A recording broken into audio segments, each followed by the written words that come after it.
Alright, so one mistake that we did on this project, which wasted a lot of time, was when we sanded down this spot right here that had the rivets. The guys that didn't pay attention to them, they wind up making dips into by the rivets. So you had the rivet, and then you had pretty much some big dips all around them, which is kind of common when you're trying to sand around a rivet. And what we wind up having to do, because we try to even it out with some filler, it didn't wind up working out. It just took too long. Waited days on what? Look in the camera when you talk. Oh. John Savage all day. Yeah, yeah, yeah, yeah. Ooh, baby. Yeah, yeah. Ooh, baby. Baby, picture me rolling. Can you see me? Can you see me? Rolling down that I-95. Picture me rolling. Top down, you passenger side. Picture me rolling. Can you see me? Can you see me? Can you see me? Baby, picture me rolling. Can you see me? Can you see me, baby? Can you see me? Tell me what you want. Tell me what you need, girl. Tell me what you want. Tell me what you need, girl. I got what you want. I got what you want, baby. I got what you want. Tell me what you want. Tell me what you need, girl. Tell me what you want. Tell me what you need, girl. I got what you want. I got what you want, baby. I got what you want. Hot summer day, hop up in that Benzo. Baby girl, I want you, and I ain't with the friend zone. I been had my eye on you, yeah, I'm talking Kenzo. I could be. We waited days on it to dry, and pretty much it was a waste of time. What we wound up doing was cutting out all the rivets, which seems like a lot of work, but in reality it was a lot less work having to sand everything down.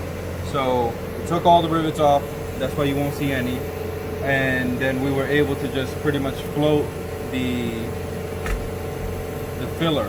And by floating the filler, we're able to fill up everything, make it nice and smooth, and we should be just about done with this. And now we only applied about 2 coats, and we'll start drilling the holes from the inside where the old rivets went, and we'll pop in new rivets all around the cab. So what are you doing with that? Also, if you wind up going into this situation, what we wind up doing, we use some cardboard, like 1 layer cardboard, and we taped it up on this edge because the roof cap kind of goes over the skin of the sleeper. So by doing that, what wound up happening was some of the spots were lower on the roof line, like here, and also it wasn't as straight throughout the truck. So you'll see there's spots like this. We've just about done the whole thing, but there's going to be spots like this that have runoff, and the true line is here. So all we did was we pretty much got an angle grinder and just kind of used it on low speed.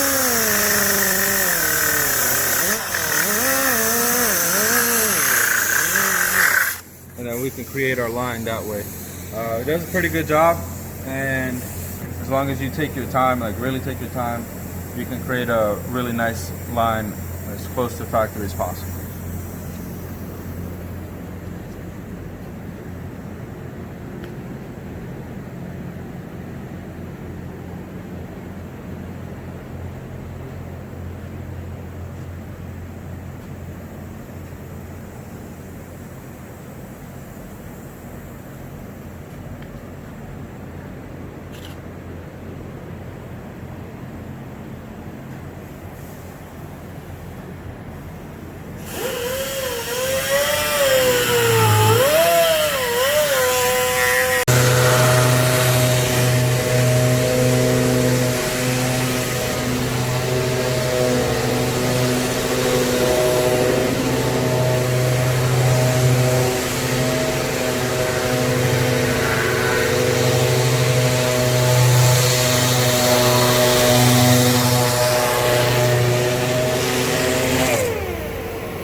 once you cut out the first piece, you might lose that piece.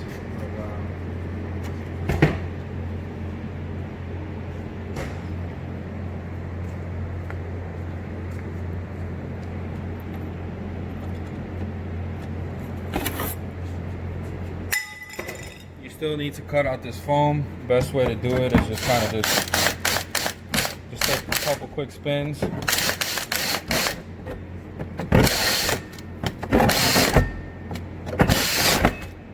Alright.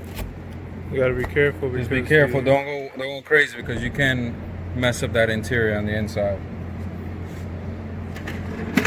So just a couple quick spins. Next thing on the project, we're gonna go ahead and remove these mounts here. We're gonna close up these holes, weld the aluminum back in here, as well as some other holes that we have here. These are pretty much just nut plates. You can see in there. They're steel nut plates, and they just need to be grinded down until the aluminum is showing. Then you can start welding on there. That almost looked like a crack, but it wasn't.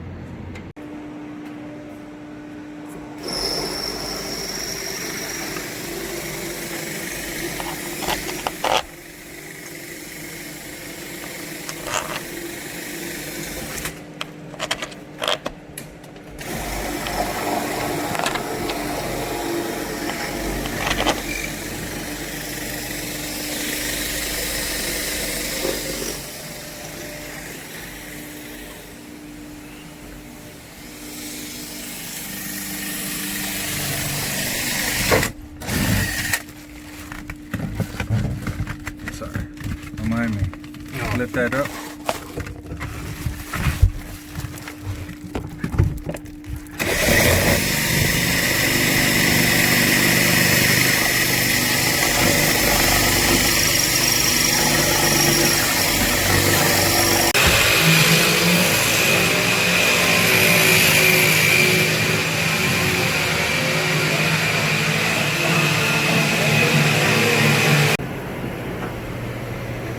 Alright guys, so the next part of this project, for these mounts, to put in the mounts here, we have to remove this bracket, which is right here. So we got to remove these 3 rivets. Excuse the camera quality right now, but you got to remove those rivets. Pretty much this piece has to come out in order for the new bracket that's right there to fit in.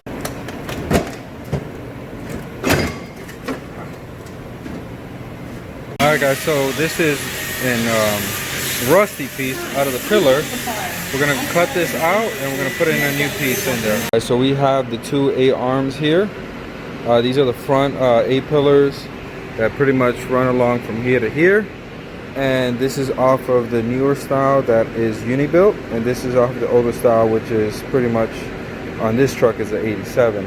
So you can see the differences here. The main difference here is obviously they're shorter. This goes a lot longer, and also this is made out of steel and this one is made out of aluminum.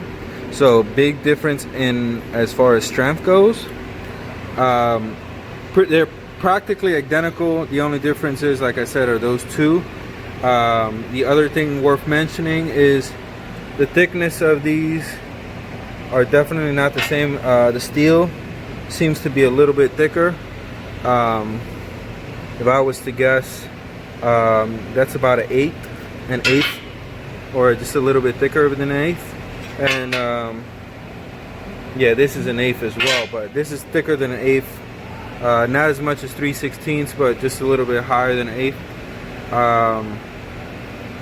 And I guess that's what I wanted to cover. Pretty much this is gonna span all the way to the bottom of the base. So the original one kind of stops right here, and this one, this style Unibuilt, is going to stretch from here to there, pretty much covering that span. So it's definitely worth to mention. Another thing is there are 2 rivets up here that are really hard to get. I was able to get this off with a plasma cutter and just cut the heads off. In order to pop these rivets back in properly, the cap needs to be taken off so that you can pop them through here. Sorry, but you can see it through there. Let you guys get you a close up real quick.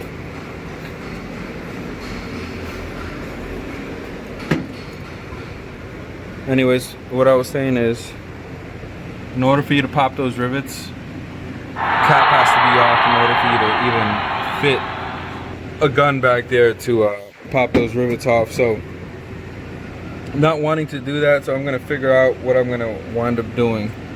But anyways, that's what we're dealing with here. So because this is made out of metal, steel, we went ahead and painted this. After we sanded down as much as the rust as we can, got rid of the rust, used a treatment for it, we went ahead and painted it, and that way we know none of the supports are ever going to rust away in a really, really long time.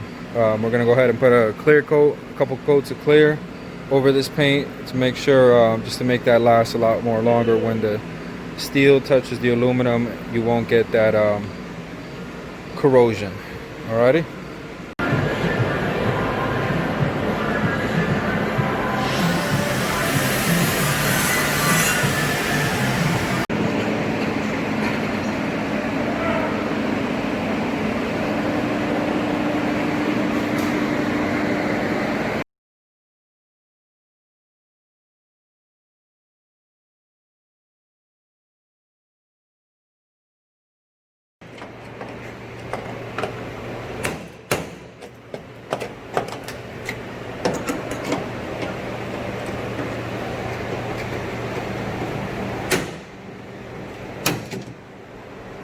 We had to remove, we're gonna be removing this top. After all, there's two things that we're gonna be accomplishing by removing this top, well, three. For one, we're gonna be able to reseal this top to make sure it lasts, you know, another 20 years. And also, when you install these A-pillars here, there's some rivets that have to be riveted through with this top being off. And that's on both sides. And also, we want to be able to close up these welds that we have done through the other side. And we can't do that with some of them because they're underneath this radio or this front piece.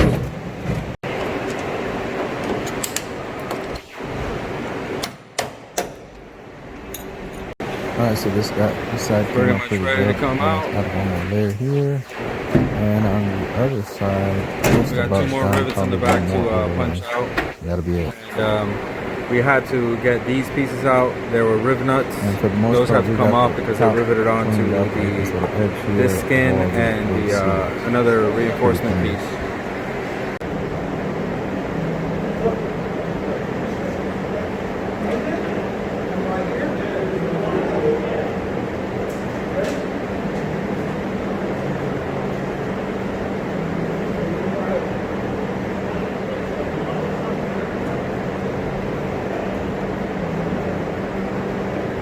Alright, so we're gonna finish grinding down these and re-welding these, the ones that didn't penetrate through all the way. And pretty much there's some that you can see daylight.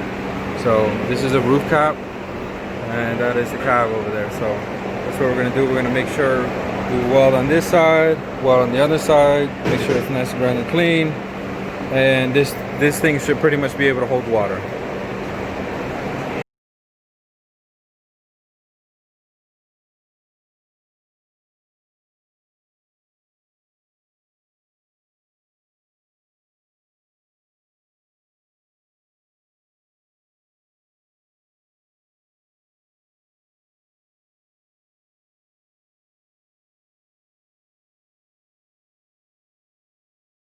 Guys checking in. So today we've spent most of the day welding this roof, trying to fill up all these holes that were from the lights. There were about 5 lights. My brother wants to add 9, so that's going to change the configuration. And also there was extra horns which were, you know, down there and down there. So welded up those holes. That's well as the front horns and all the other light holes. We've been pretty much shining light through on both sides to make sure that everything's actually closed up and it's not something that we can't see through the naked eye. We continued on grinding and welding. I'm going to show you what we've done, and once I believe we're fully done, we're going to fill this up with water and do a leak test per se. And once we don't have no leaks or anything like that, then we're going to go ahead and begin putting this roof back on there. Now, we had to do a lot of hammering on this roof. So what I was saying is that we had to do a lot of hammering on this roof. You can imagine this is some pretty thin aluminum. It's about a 16th. It's kind of less than an eighth. I would say it's about a 16th. And this thing gets very warped the minute you start, welding all across all these spots that I've been welding. Along with some of these spots here, I had to fill up this hole here. There was a lot of corrosion here, and pretty much this was razor thin and wouldn't be able to hold anything. Along with this, all right, that's not the final product. Obviously we're going to sand that down smooth, and pretty much we did it on both sides to make sure we got we won't get no leaks there. This was one edge that started to crack up, so I'm working on it, and eventually it'll be nice and flush. And this is another side which was razor thin on both holes that we had to cover. And of course we have some other work here, and this is just a big glob that I had to work with. I had to sand down. Pretty much this just was previous corrosion. I don't know if you can see it in there, but let's see if we could zoom in. All right, so you can see there's some pitting right in there.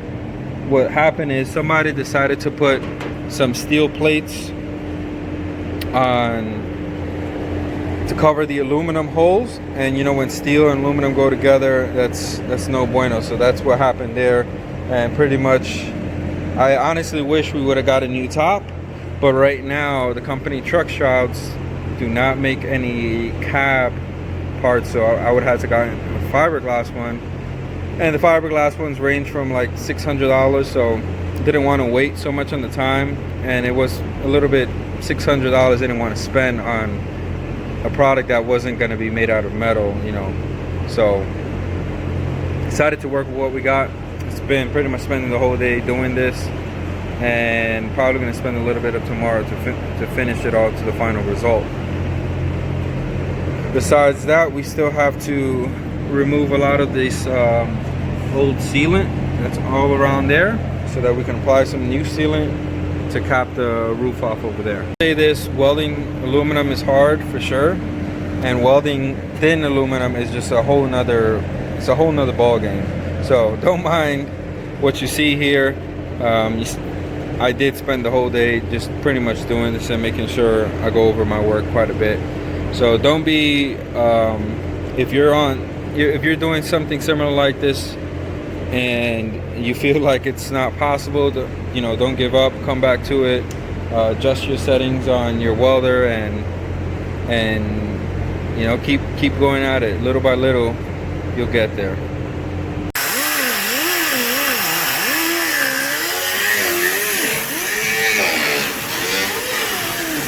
This is the line that we're going to cut. We based it off of where that tape pretty much started, and then you can kind of see the tape on that side. So pretty much going to go ahead and cut this and then begin to see what it works. This side doesn't look like it's going to need any more fiberglass. It actually works out pretty good. The other side, we're going to have to see it when we're done cutting.